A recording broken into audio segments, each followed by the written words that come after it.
Good evening, everyone. It's such an honor to be here with you tonight. My name is Carol Skinner, and this is my amazing husband, Travis, who takes such good care of me and also the love of my life. I was diagnosed with ALS on September 19th, 2013, at the age of 41. The day of diagnosis, I went in for an EMG, and I walked out with 2 to 5 years left to live.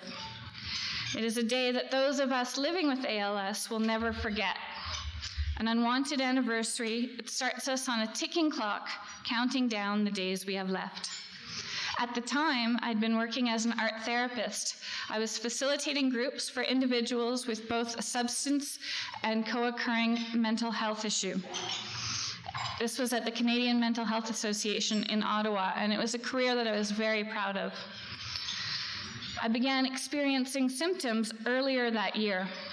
In fact, I took my South African husband skating on the Rideau Canal.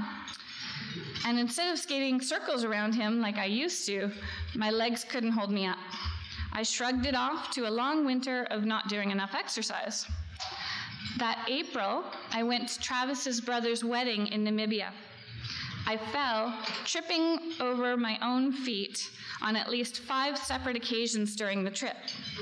Twice during the wedding reception, and I'm sure the guests thought I just had a few too many. That July, I went for a physical, and my doctor asked me to stand on my heels. Simple, right? Well, just try lifting up your toes right now. Easy enough task. I couldn't do it. My brain was very confused. It was telling my feet what to do, but they just wouldn't listen.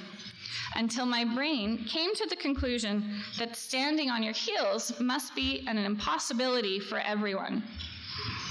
When the neurologist diagnosed me, Travis and I did exactly what he told us not to do. We went home and Googled ALS. The end result was that we felt completely alone, realizing that I have a terminal disease that no one understands, with no treatment, no cure, and absolutely no hope. In fact, the neurologist kind of said, "See you later," and suggested we call the ALS Society of Canada. And we are so grateful for everything that the ALS Society of Canada has done for us. At the time, immediately, I gave up my career, and that was a very difficult thing to do. I was very proud of what I did. I had to give it up because I lacked the strength in my muscles, and I experienced extreme fatigue.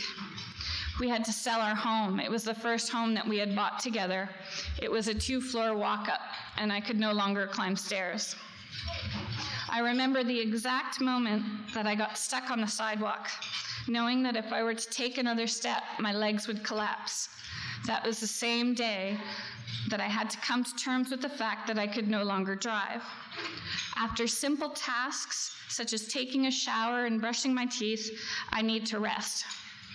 Any activity, even having coffee with a friend, feels like a full day of work.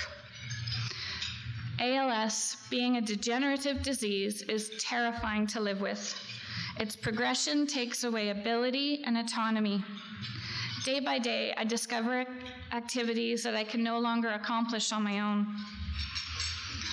As a strong, independent woman with a type A personality, it's extremely frustrating. Looking to the future is devastating, knowing what is yet to come. I'm very conscious of time and do not take it for granted. Due to the atrocious timeline for those of us living with ALS, there is a sense of urgency and the necessity of discovering viable treatment options. I know how lucky I am. I'm very grateful.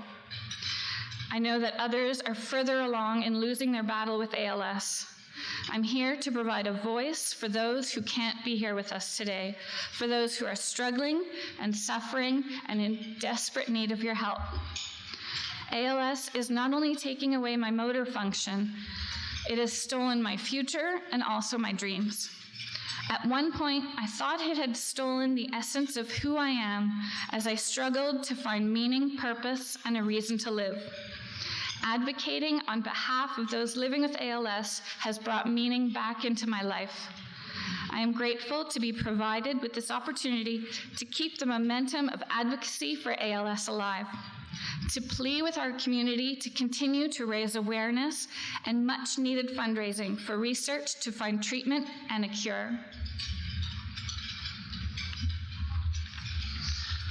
The Ice Bucket Challenge brought such needed awareness to ALS. Finally, people around the world were talking about this unknown, understated, and extremely underfunded disease. Hope, as Carol has touched on, finally started to arrive for those people whose lives have been drastically and devastatingly changed by this illness. Nothing can be done about ALS without funding.